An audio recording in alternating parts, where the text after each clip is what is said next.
6 cooks, 6 countries, 6 incredible journeys. Stepping outside their comfort zones. It's not for the faint-hearted, for sure. Our cooks will travel far and wide. Route 7 all the way. To find some of the most exciting food on the planet. If you're back in the UK, you get tandoori chicken. Nothing like this. It's beautiful. This is the best food I've had in Egypt. It's pure, it's got heritage, it's got love in it, you know. They'll go off the beaten track. Crocodile. Crocodile sausages. Meeting extraordinary people. Exploring ways of life unchanged for centuries. No electric blenders in the jungle. Have to do everything by hand. Take your life into your own hands. We're on the road now. As they travel, they'll see how the language of food transcends cultural differences. I've never huffed on a cheese before. And a world away from home. This is why I love Australia. There's no excuse for a bad pie in Australia. This is the beginning. Where do we end? They'll learn lessons that could change the way we cook forever. I've been cooking a barbecue wrongly all my life. Wow.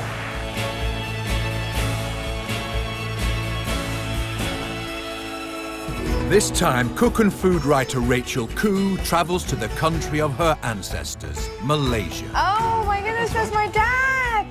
She'll discover how a country at the heart of Southeast Asia became such a culinary melting pot. There seems to be food for everyone here. She'll find out how different cultures have made their mark on the food This is at another level. and learn secrets about her own family's past. My ancestors could have been drug dealers.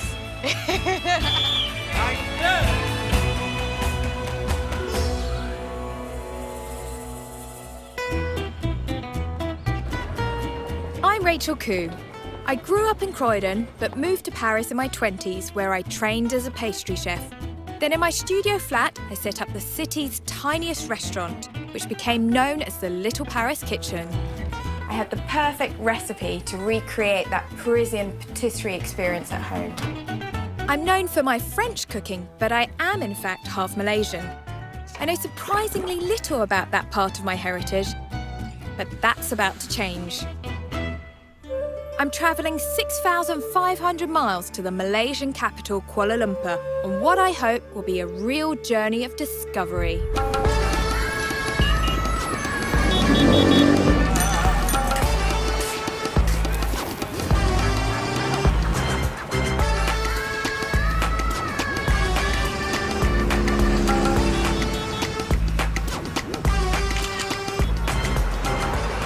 The amount of skyscrapers going up is insane. It's hustling, it's bustling, it's never quiet here. So I've been to Malaysia 4 or 5 times now. I know a little bit about Malaysian food, but I think my knowledge is very basic in comparison to what I know about French food or Western style cooking. Malaysia sits at the crossroads of Asia, which accounts in part for its ethnic diversity. It's a Muslim country where indigenous Malays make up half the population and live alongside Chinese Malaysians, Indian Malaysians and tribal groups. I want to discover how the different cultures have influenced the cuisine here and whether in a world full of conflict, a passion for good food can be a unifying force. I really want to find out what the Malaysian classics are. So in the UK you have your fish and chips, your roast beef and Yorkshire pudding, but what are the classic Malaysian dishes? I'm on my way to a family reunion at my uncle's house on the outskirts of Kuala Lumpur. I am super excited about going to Uncle Teng's. Haven't seen some of the relatives in a very long time. Maybe some of them I've never met, could be, or the last time I met I was like this high. So it'll be good to meet up with some of them again. My family are part of the 25% of the population who are Chinese Malaysian, and as far as we know have been here for at least 4 generations. Whenever anybody visits the Khoo family, there is always food involved.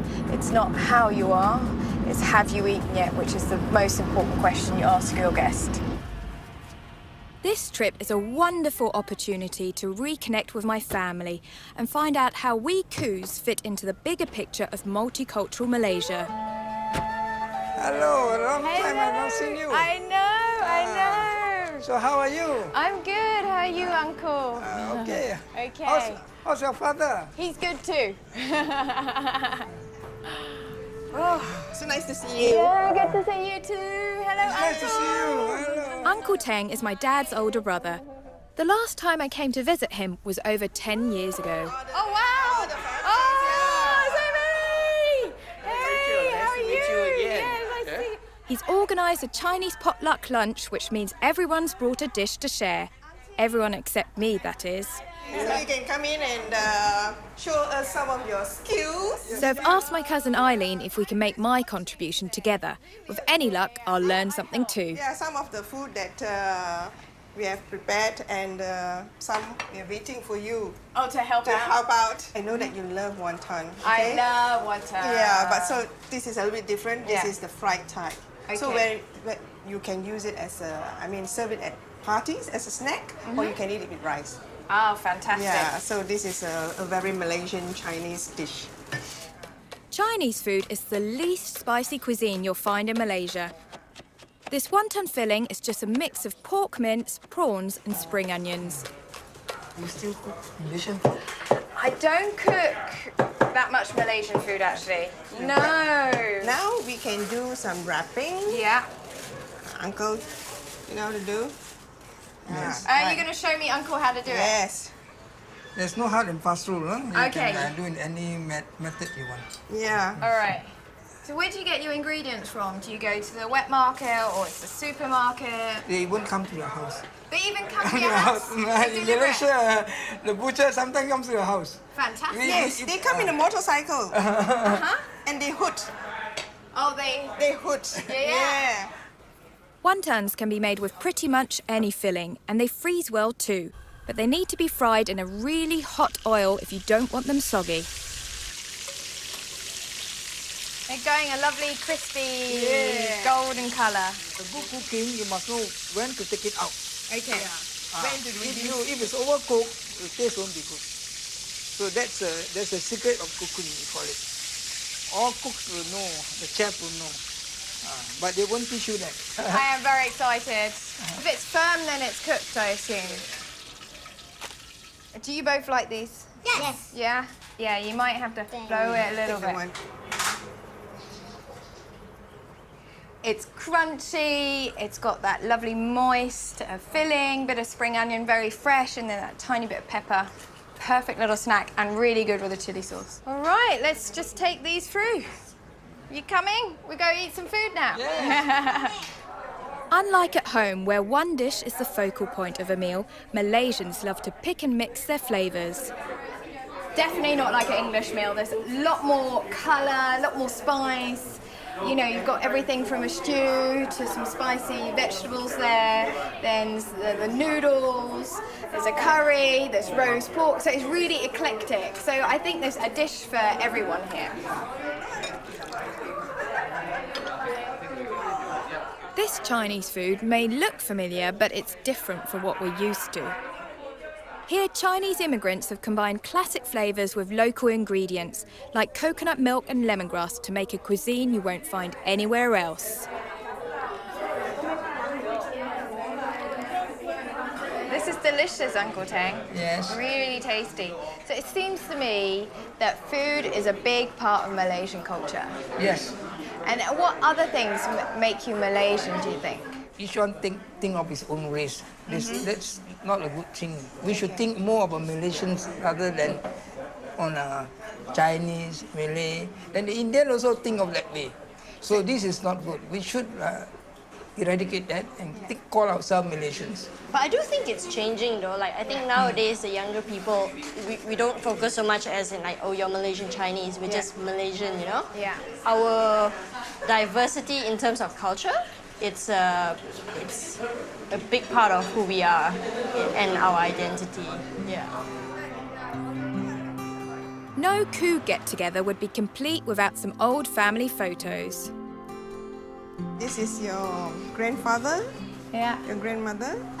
Uncle, do you know which one Dad is? This is, I think, your father. I think that's my dad, isn't it? That is. Yeah. I can't recognise my dad. He looks so cheeky. Who do you think that is?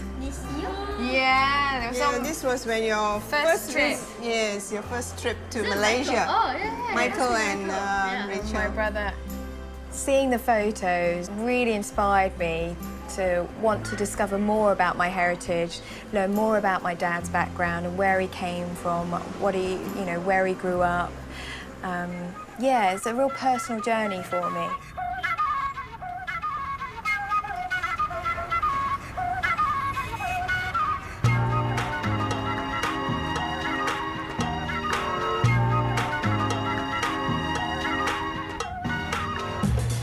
Today I'm leaving KL to find out more about how the different cultures here live, and more importantly, eat. I know that Malaysia was a key player in the 15th century spice trade.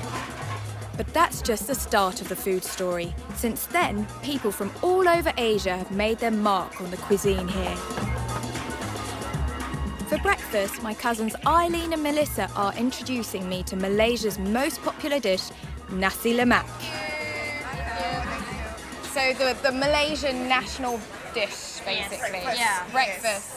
Well, actually, I think you can just call it a Malaysian dish because I have this for lunch, I have this for dinner as well sometimes. Yeah, so you pretty much can have it any time of the day. The Brits have fish and chips, you have nasi lemak. It's coconut rice, cucumber, peanuts, anchovies, a boiled egg and a spicy relish, or sambal. It's quite spicy. This one's quite spicy. I can feel the heat. It's very flavoursome.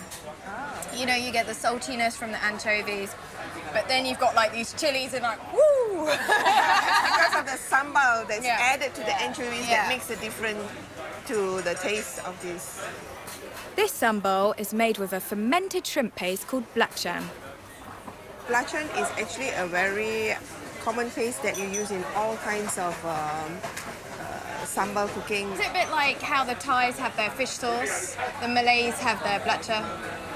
Yes, yeah. What I love about Malaysian food is there's such a variety. You can see it a bit on the table with the nasi lemak, it's very Malaysian.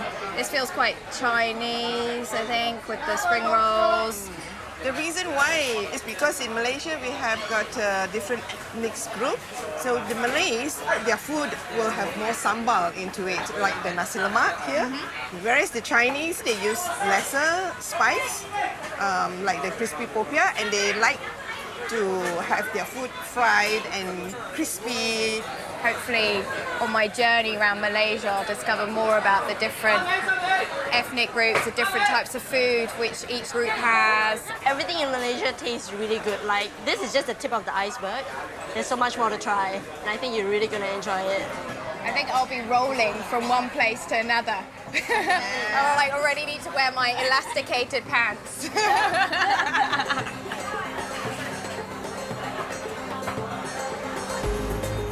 And now it's time to roll on over to the station. I'm heading north to where my dad grew up. Could I have a ticket to Ipoh, please? Yes, please. So I got a bit of a bargain here. It was like £7 for a ticket to Ipoh, and that's about 2.5 hours journey. So I don't think you'd get very far in the UK with £7. Ipoh is 2 hours north of Kuala Lumpur and it's Malaysia's third largest city. Being a bit naughty here, I heard an announcement you're not supposed to bring on any outside food, but I couldn't resist these crazy layered cakes. This is something I know from my childhood. It's something I had a lot when I visited my granny in Ipoh, so it's quite fitting that I'm on the train to Ipoh and having like a little layer cake. Apparently, the local way to eat it is to pour off the individual layers like this. It has like a little bit of a rice flavour, a bit of coconut. It's not very sweet, which is unusual because a lot of Asian desserts are very sweet. It's really nice. I like it. It's a bit odd. I mean, the pink one is a bit A bit crazy coloured for me, but it's very tasty.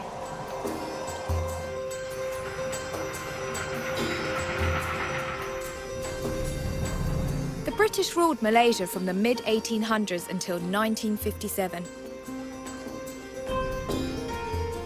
During that time, it became the world's largest exporter of tin and rubber. The massive workforce, imported from China and India, made the country the cultural melting pot it is today.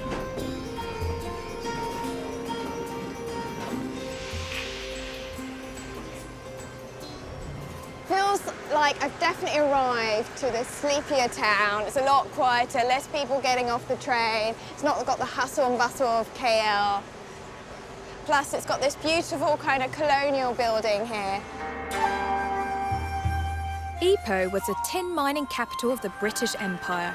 Chinese entrepreneurs flocked here to make their fortune.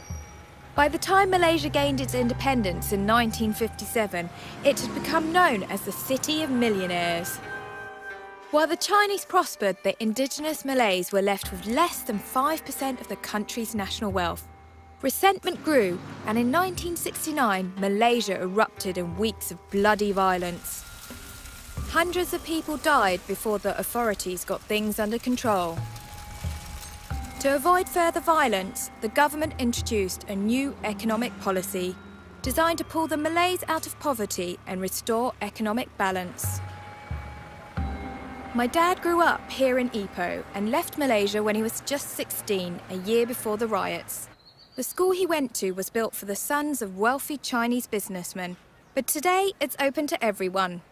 I want to see how things have changed since my dad was a pupil here, and as it's lunchtime, I'm starting in the canteen. I can see it's not just Chinese kids here now, and everyone's tucking in because the food looks incredible. It's all very tasty, it smells amazing. This is definitely what I had for school lunch. No excuse for skipping lunch here. There's something for everyone. Malay classics like beef rendang and sambal, Chinese noodle soups and sweet and sour chicken, and Indian curries and rotis. So do all the kids eat this food? Most of the Chinese kids and the Malay kids. Mostly Chinese and Malay kids? Yeah, because Indians most probably they are eating this every day at home, right? Okay. So they want something different. In Malaysia, most of the kids, they are very used of eating all other foods. There's no particular food based on the race. In the UK, we have dinner ladies. They cook every day at school. Mm-hmm. Are you employed by this school? This is, we have my own worker. She will do the cooking here normally, early in the morning, but today she's not working. Okay. We had prepared in the house and brought it here. Each person has their own little stand here. Yeah, it will be permanent for 2 years, and then the school will renew the, what we call that, the tender. So there are no dinner ladies here. Instead, students pay the stalls directly, which means a varied menu at an affordable price. The selection is vast and shows just how complex the Malaysian food story is. Do you always have noodles? Yeah, we have variety of noodles. We have different soups, so we can choose. Would you eat other food? Like, would you eat Indian food? Yeah? I take Malay food, Chinese food, Indian food. Doesn't matter where it comes from? You like to mix it up? Yeah. Fantastic. What's really interesting here, it's not a turkey twizzling site. It's not kiddie menu. It's actually something you can serve to kids and grown-ups. So really delicious and actually making me very hungry. But before I tuck in, I've arranged to meet a very special person, Datuk Leon, who was at school with my dad. This edition is 1968, the year your dad left school. This might interest you. Do you have photographs of your dad when he was very young? Not that many. Oh. Not that many. Oh, here you are, the last row. Oh my goodness, that's my dad! Yes. He looks very serious. Very serious, very well camped. Yes, very smart Right. hair. Yeah. Vice president of the chess club. That doesn't surprise me because as a kid, my dad made my brother and I go to chess club. Oh, okay. And he still loves playing chess. Yeah. After much keen competition, Khoo Ken Hin of Form 5 SC? Science A emerged as champion in the senior section. Very good. My dad told me when he was studying here, they could only speak English. Oh, absolutely. English was very important. It was the primary language. Now it's gone the other way around. The whole system is based on Bahasa, Malay, and English is taught only as a subject. Wow. So all the lessons here are taught in Malay. Yeah, whereas when my dad or when you were studying, it was all taught in English. Totally in English, yeah. In comparison to what it was like when you were studying or my dad was studying and now, what's the biggest difference? I think the system is now more nationalistic, more nation, in a way, domestic looking rather than outward. And a lot of activities are based on ethnic interests, whereas in the old days it was more on cosmopolitan. Is there a bit more segregation between the groups, the ethnic groups? Would you By default. Default, yes. yeah. When students leave school, do you think the different ethnic groups have the same opportunities? Not really, because there was a need, we all recognize, for some degree of affirmative policy to help a certain community be elevated in line with the rest. And it is not a bad thing for national harmony. The new economic policy, introduced after the 1969 race riots to close the wealth gap, still exists today. For Indigenous Malays, it means more opportunities in business and government jobs. And in 2013, around 70% of all university places were awarded to Malays. The students here will determine how the idea of national harmony plays out in the next generation. Oh, everybody's ordered something really delicious. What do you have there? This is called bihun curry. It has wonton in it. And you also have... This is a curry chicken and these are vegetables, cooked by Malay. So at school, everybody mixes with everybody else. You don't kind of group up in any way. There are some group ups, but normally we used to get together like Malay, Chinese, Indian, and everyone. Have to share the same equality to everyone. It's like one Malaysia. It's like that. Ethnic is still in us, but I think we kind of treat everyone the same. I mean, we all can be friends with all the races, and we can hang out normally like we're all the same person. It's easy for us to be friends with everybody without any discrimination among one another. Do your parents ask you who you're hanging out? Would they prefer you to hang out with people from the same ethnic background? My mother gives me freedom to hang out whoever I want, as long as I don't do drugs and I don't drink. That's very wise. That's very wise. Do you think they would prefer you dating and then eventually marrying someone who was from the same background as you? I think yes. My parents is a little bit conservative, so I think that they might do that. It was interesting when I was chatting to the kids. They were very kind of open. They said everybody mixes together. But the corner of my eye, I did catch, you know, the Indians sitting together, the Chinese sitting together, the Malays sitting together. One way they say they mingle, but in reality, I don't think it's quite like that.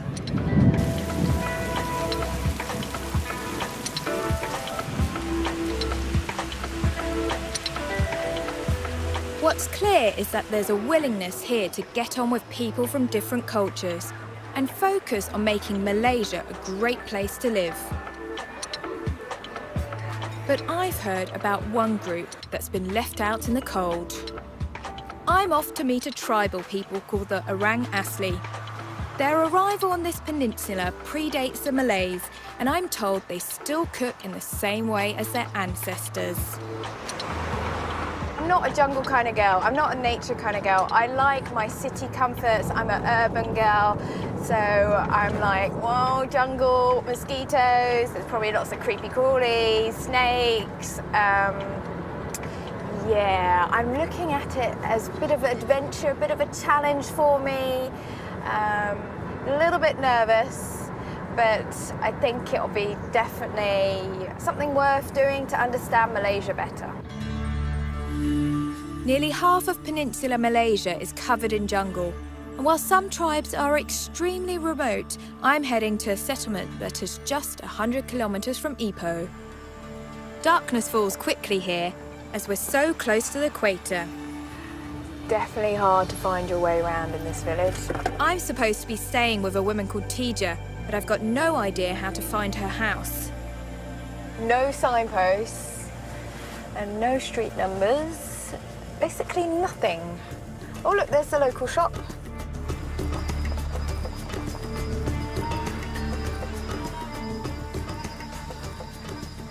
Hello? Tija's house? Tija?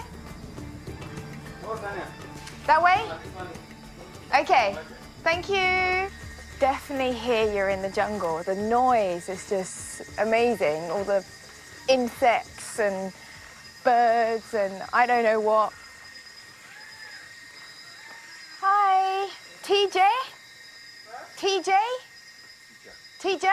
Tija? Okay, thank you, thank you. Of course, it would help if I could pronounce Tija's name properly. Tija? Hello?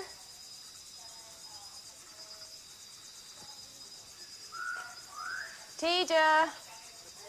Hello? Hi. Hi. I found your house. I'm waiting for you. Oh. Why it's very late? Sorry, traffic, got lost. Oh my God. Anyway, so nice to meet you. Nice to meet you too. How are you? Good, how are you? Thank you so much for having me. Yeah, okay. My pleasure. Come, I show you your room. Oh, thank you. Tija is one of the only English speakers in the village. She's also an activist and campaigns for the rights of the Orang Asli people. So she often plays host to foreign visitors. Oh, thank you so you will much. stay tonight here? Perfect.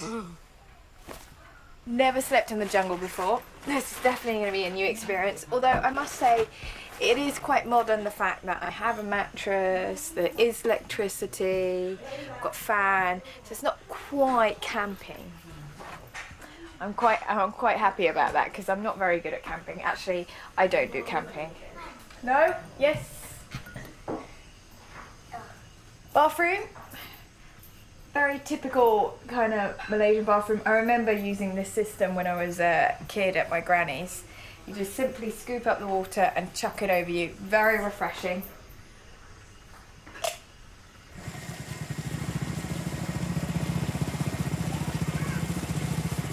Really looking forward to tomorrow and trying to get more knowledge and more understanding of what it's like to live here. Just hope I get a good night's sleep. Otherwise I'll be pretty grumpy tomorrow.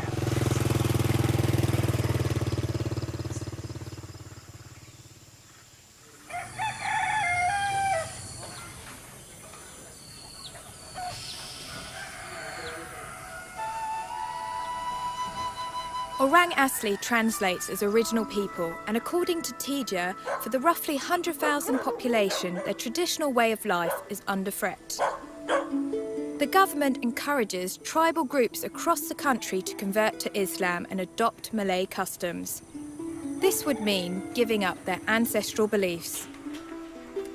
Islamic converts receive positive discrimination that could include better housing and schooling before non-converts. But here, as everywhere, some things never change. There seems to be a queue for the bathroom. Just like back home. I guess I just wait my turn. How your sleep last night? When you're not used to the jungle noises and just used to the city noises, it takes some getting used to. Oh, you have a very noisy cockerel. Yeah.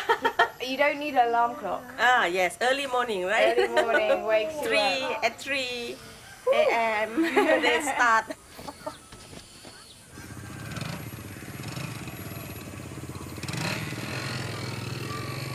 A lot of the villagers work on nearby rubber plantations. But on days off, the community heads en masse to a special spot deep in the jungle, where they hunt, fish and forage, just like their ancestors.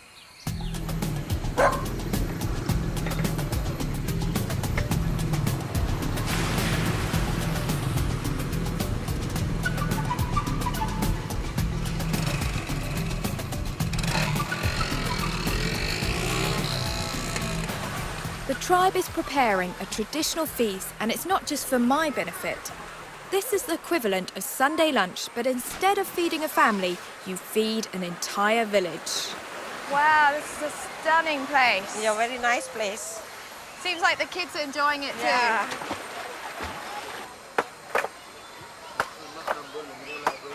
There are lots of different dishes being prepared, from freshly caught fish to jungle beans and tapioca root. But there's one classic tribal recipe Tija wants to show me. So this is one of our dishes for lunch. They will cook the chicken using the bamboo. So they will put the chicken in the bamboo and they will put some herbs inside. This is lemongrass, no? Yes, lemongrass. We call serai. And what's this one? Buah kulit. Smells like onion. Yeah, jungle onion maybe. These are all herbs you find in the jungle? Yes, yes, can find around side of the river. Is it easy to identify? Yes, because we practice already from our ancestors. Like today, from a very early age, we already follow our parents to the jungle. So they always teach us what leaf can eat, what leaf cannot eat, what plant that it make poison, which plant is good for health. Passing down knowledge from one generation to the next is important to the Rang Asli. And nearly everything at this feast has been foraged from the jungle or fish from the river. Before we have no pot, so our ancestors, they always use the bamboo. That's why our community, our grandparents, they always said, you go to town, you need money, but you go to the jungle, you just need knife. Ah, what a good saying. Yes. The bamboo tubes go straight on the fire for about 30 minutes. The natural water content of the bamboo steams the meat and stops it burning. This simple way of cooking dates back thousands of years. Today, chicken and fish are on the menu, but it's often squirrel or wild boar, all hunted from the forest. So typical. No matter where you are in the world, the men are manning the barbecue and the women are doing the veg. And I'm put to work making a sambal, that spicy relish I had with my cousins in KL. But this one's very different. This is hard work. No electric blenders in the jungle. Have to do everything by hand. As with all sambal, the key ingredient is chili. And we're making two versions, the first one with ginger flower. Oh, okay, I'm that good. You take over now. All right. Obviously says a lot. I'm too slow. And the second is with pureed durian, known as the king of fruits. Enough? More? More. Durian has a fearsome reputation because of its strong smell, which is said to be like rotting meat or even sewage. I would compare durian to a very pungent cheese, like one of those French cheeses which you have to put in several containers because it will make your fridge smell a little bit stronger. I look forward to eating this. Looks tasty, yeah. All right, well, I'll go do the washing up. I'm good at that.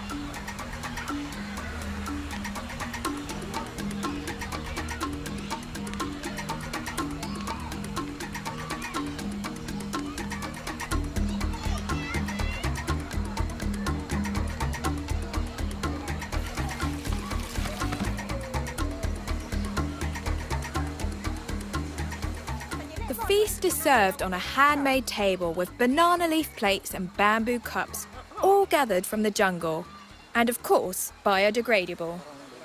We're having fish and fowl cooked two ways, barbecued and steamed in bamboo, served with a load of jungle greens, broad beans and fern tips, with ginger flower and durian sambal on the side. This really is Malaysian food in its oldest and purest form. And luckily for the kids, tradition dictates that they're served first. Bit of fish. Okay. Oh, a little bit of veggies. Thank you. How do you balance the modern way of life and the keeping your traditions? The government always said orang asli, they left behind because they still hold their culture. That means if orang asli want to become like outsider, like advanced people, we have to leave everything behind. For me, I want to still keep my culture, but I also want development. I want to know how to use computer. I want to know how to go to supermarket. I want electricity. I want everything like what modern people want. But in the same time, I want to keep my culture. That means I want to still go to jungle. I want to still preserve my nature. I want still to use what my ancestors used before. Tija is a fantastic person. You can see why she is so passionate about her heritage and her culture, you know, experiencing all this, and why she wants to campaign for people to respect it, to keep the traditions, but also for the orang asli to have the same opportunities as everyone else in Malaysia.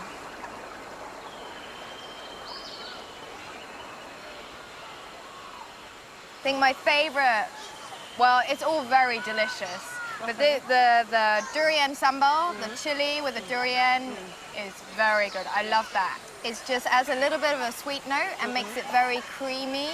And you can dip everything in there. It's a bit like having ketchup. The bamboo chicken, I don't know whether it tastes of bamboo or not, because all I taste right now is like the spicy chili from the sambal. That means the sambal kill everything taste already. Well, cheers.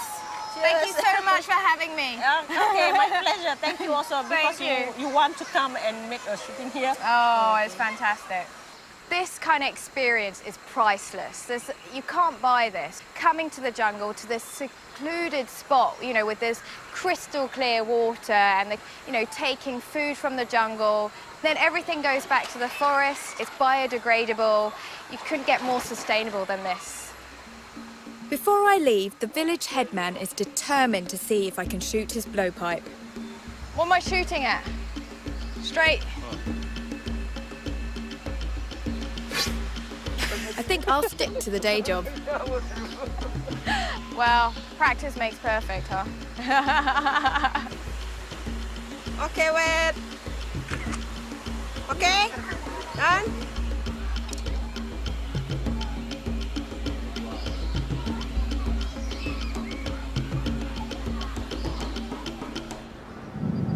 So far, I've been to the city, I've been to the jungle, and now I'm heading to the coast.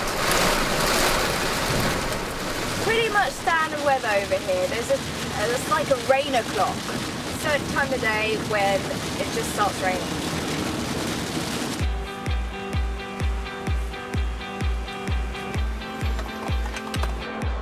Pulled off the highway. It's this massive food court. There's loads to choose from. This smells amazing. The aromas, and look, all the different curries here. It's not like your average like motorway stop you have in the UK. You know, there's so many different stands, different foods, and it's good quality food. There seems to be lots of people enjoying it as well. They've got deep fried lobster. 45 ringgit. It's £9 for a deep fried lobster. That's absolutely insane. Thank you. Something funny here. Look at this. Kickapoo Joy Juice. Citrus flavoured carbonated drink. Get that kick. Okay, I'm going to get that kick. Quite funny, they have all these soured fruits. This one is dry lemon. Dried, and people eat it like that? Yes. When dry, they will activate when it's the sour fruit. Okay, so this is like a little wake-up call when you're driving? Yes, exactly. You pop one in, you're like, whoop! I will get these 3 things. My next destination is Georgetown on Penang Island off Malaysia's west coast. I'm driving more than 200 miles north where I'll pick up the ferry.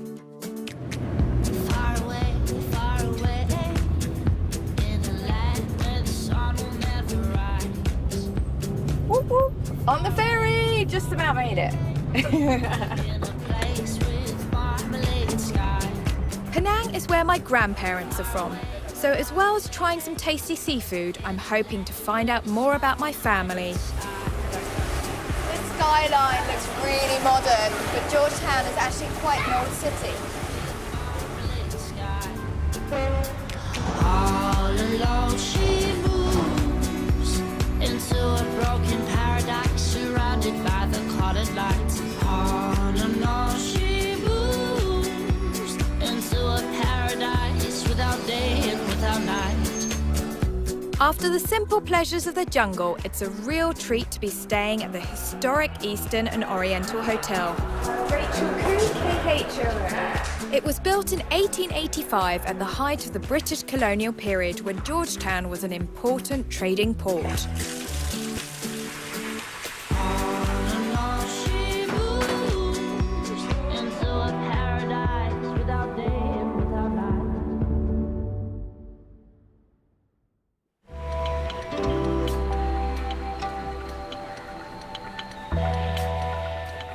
To come and look at this view. It's just absolutely stunning.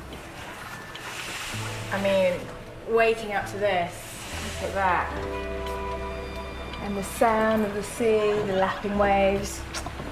Oh, what a contrast to the jungle. You couldn't get more extreme.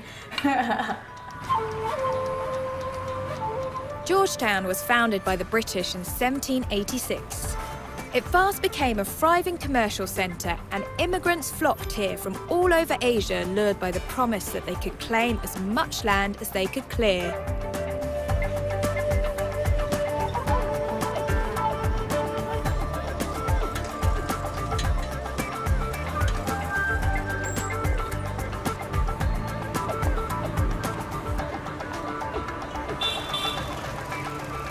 I'm here to find out more about my family's history. I know my grandfather was born here and that my ancestors arrived with millions of other Chinese immigrants. Apparently, the Khoos were a powerful clan who built a temple that still stands today.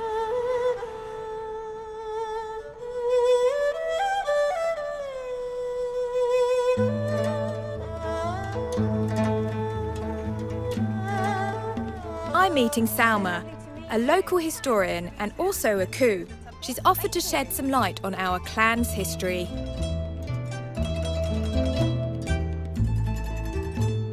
Can you tell me a little bit more about the history of this temple?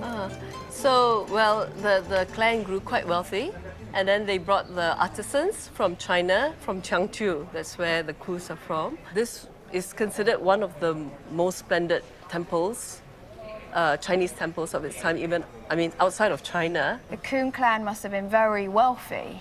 Yeah, they were actually leaders of a secret society, which is based just around the corner. It's not so secret if you know it's based around the corner. It was actually an alliance with several other clans. They started plantations, they invested in tin mining. At that time, one of the biggest businesses was opium.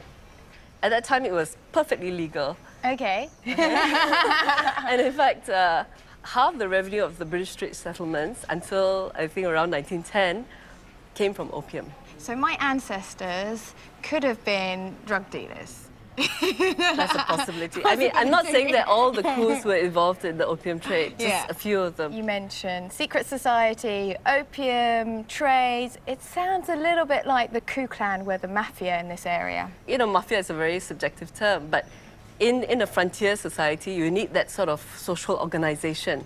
You know, it was a kind of a self-government almost, when the government wasn't providing enough protection.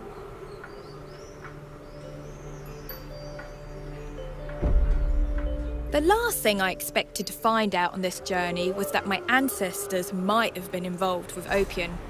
I think us Khoos have come a long way since then. So far on this trip, I've eaten Chinese food, jungle food, and the best school dinners of my life, but I don't feel I've cracked indigenous Malay cooking. The Malays migrated here from Indonesia over 1,000 years ago and started to convert to Islam as early as the 12th century. They're renowned for their spicy curries, which contain a unique ingredient, a shrimp paste called belacan.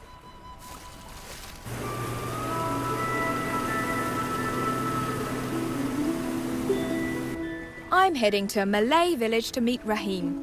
a fisherman who still makes belacan by hand in the traditional way.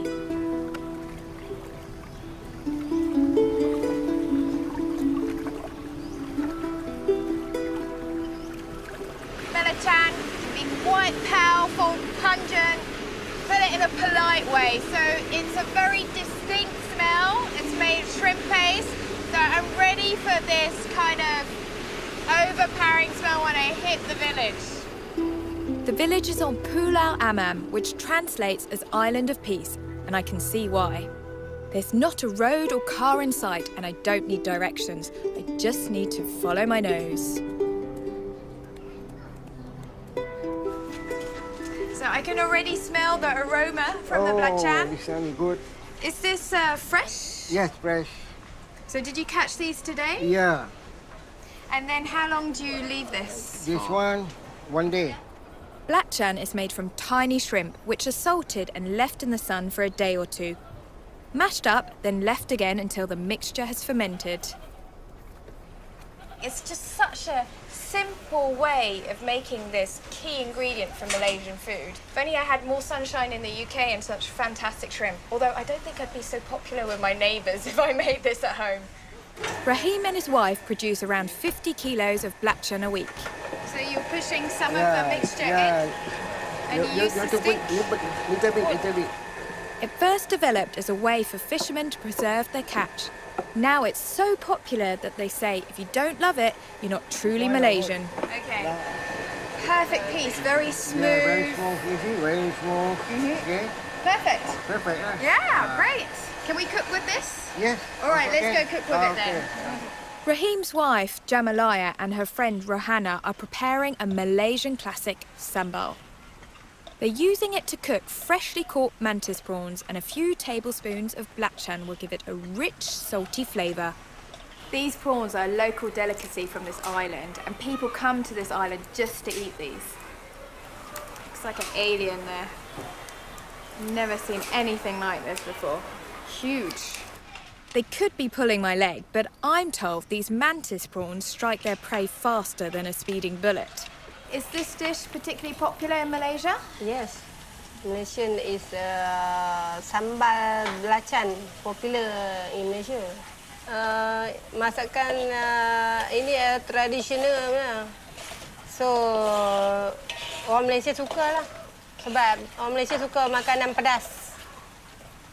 So, what's in this? Onion and chili. Belacan. Looks very spicy. Little spicy. Little bit spicy. Yeah. It smells good. Fantastic colour. We fry up some onions, garlic and ginger in a generous amount of palm oil. Then in goes the sambal belacan. Big spoon? Okay, a lot of sambal. Shall I stir? Looks like it's going to be more sambal than prawns. Malaysian curries are an explosive mix of flavours, combining Indian spices with sour fruits, fresh herbs and lots of chilli. We're adding tamarind, lemongrass and sugar for some extra zing. This looks mouth-watering. God, I don't know if they're going to all fit in the pan. And the last one in. Squeeze that one in. Ini tak kaya tutup lah, Sat. They're huge. Lambat. A few veggies to garnish and this classic dish is ready. Just as rain o'clock strikes again. Allahumma barik lana fi ma razaqtana wa qina azaban nar. Itu doa pendek sudah. This is certainly a lot spicier than the Chinese Malaysian food I'm used to. I hope I can handle the heat. I know that Malaysians love their chili, but this is at another level. My lips are literally on fire. Very spicy, but delicious. Fantastic. And this prawn is really meaty, a bit like a lobster, very juicy, quite sweet. No wonder people come to this island just to eat these. Delicious. Belacan seems to be the key component to Malaysian cooking. It's put into almost everything, and you can see why, because it adds a savoury, aromatic flavour to dishes. which for me, it's like the Thais have fish sauce, the Malays have belacan. It's delicious, thank you so much. Really tasty.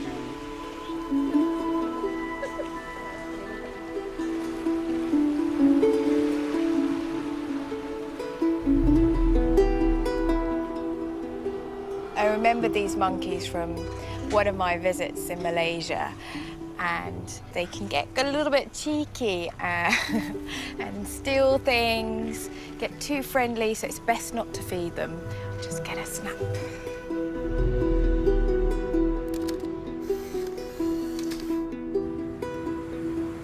My Malaysia trip is coming to an end, but it's Saturday night, and here, as at home, that means a girls' night out.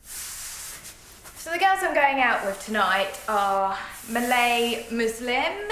From a woman's point of view, as a young woman, I've always felt that when I come to Malaysia that sometimes it's a little bit restrictive. You know, in the Western world you can do whatever you want. So for me it'd be interesting to see whether as women in a Muslim country they feel that they're restricted, that they have less options as men, or whether there's no difference. I'm sure we're going to be eating a lot of food. That's one thing I've learnt in Malaysia.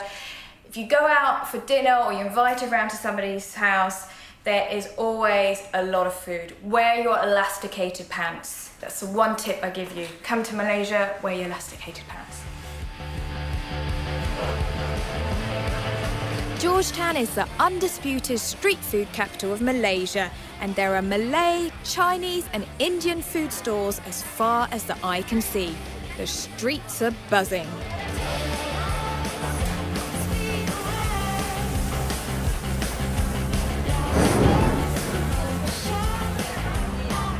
I'm meeting Siti and her friends who are going to help me navigate this culinary melting pot. There seems to be food for everyone here. Yes, any food you want. Would you, as a Malay Muslim, be able to eat this food? Well, it depends. Muslim can eat something that is slaughtered according to Islamic law, like beef or chicken or anything like that. And then we can eat anything. If you slaughtered it, we can eat anything, like seafood, something, or vegetables. Fish, you know, fruits. Just slaughtered according to Islamic way, that's it. And no alcohol. No alcohol. The girls are taking me to one of their favourite spots, well off the tourist trail. This is Indian food called nasi kandar. Okay, we are here. The dishes are all halal, which means everyone can eat here, so the place is always rammed. It gets so busy, they blow a whistle to let everyone know when the queue is cleared. It's known for its array of curries, frothy pulled tea and roti canai, a fluffy flatbread. And before we eat, the girls want a demonstration of my cooking skills. This could be an absolute disaster. Okay. Oh, good. Yeah, am I doing right? Okay. No. This is definitely harder than it looks. He makes it look so simple. Okay. Oh my goodness. You know what? If I had to make roti canai, people would be waiting till midnight. I think I should stick to French pastries. Unlike the Indian food we have back home, the sauces here are more like a thin gravy, perfect for dunking bread. And we've ordered everything from mutton to squid to the house special, fish head curry. It's not a small fish head, huh? This is a big fish head. Yes. The fish is red snapper. It's got a huge amount of meat on it, and the cheeks are meant to be the best part. Flakes. Yes. So delicious, and it doesn't look dry at all. Nasi kandar, we mix all the gravy together. Do you? Yes, that's how we eat it. Oh, so you mix it all together? Yes. You don't eat it separately? Yes. Because this dish, the squid, is a lot spicier than the mutton one. Yes. So you can adjust the spiciness to your liking. Yes. So that's why you mix all up. That's especially with kandar as well. As this food is halal, it can be eaten by all the different ethnic groups. Aisha is Chinese Malaysian but converted to Islam when she married a Malay. How was it for you when you converted? I just start step by step in order to maintain it in long term instead of like just everything I just take up them, but I'm worried that I can't take it for long term, maintain it for long term. So you didn't go in the deep end? Yeah, I just slowly one step at a time. Yeah, so for yeah. instance, like in Chinese culture, you can eat pork. Before I already stopped eating pork and slowly changed to vegetarian. Then from there I start to change. So what was it like when you put the hijab on for the first time? Actually, when I first wear my hijab, I was just wearing the very simple headdress. You just like pull it in without pin here or turn there. I've noticed that there are different ways of putting it on. Some people have like big part at the back. I don't know how they do that. You've got diamantes. Yeah, we can use any color or anything fashion that you like, but the guideline is in the Quran where the God sent us and told us how to wear the hijab. You have to cover everything below bottom at the front, and then everything except face and hand. That's it. Yeah. So any color you want to choose, all right. Now I'm wearing a hijab and close everything. I mean that I was special for only my husband, not for the others to look around. Shouldn't the man have to wear the same? Because he should be special too for his wife. They have. They have also hijab as well, but from navel until knee. That's their hijab. Do you feel like in Malaysia as a woman you have the freedom to do anything you want to? Yes, in terms of, in academic level, even our opportunity to get the same career level. Even, I am actually a graduate from the overseas, from Japan, and she is doing her PhD right now. So, no restricted for us.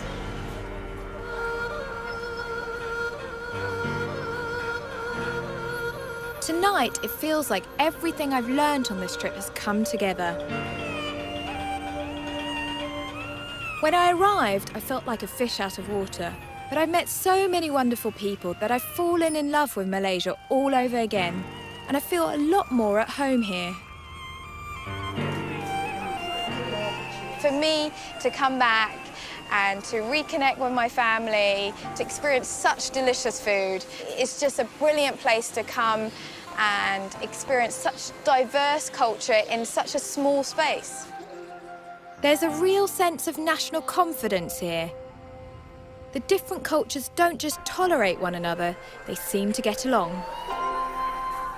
People are open, they welcome you into their home, they will share their food with you, what they know, doesn't matter who you are, where you're from. And you know what? The food is incredible.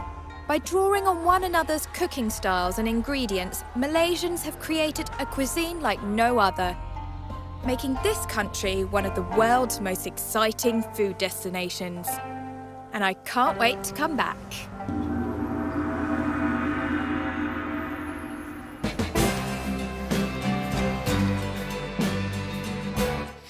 Well, there's a monster moth trapped in the kitchen, which happens to eat plants. Be afraid. House of Fools next on BBC Two, while our heroes are trapped in hostile territory. Head to BBC Three for a brand new series of Bluestone 4-2.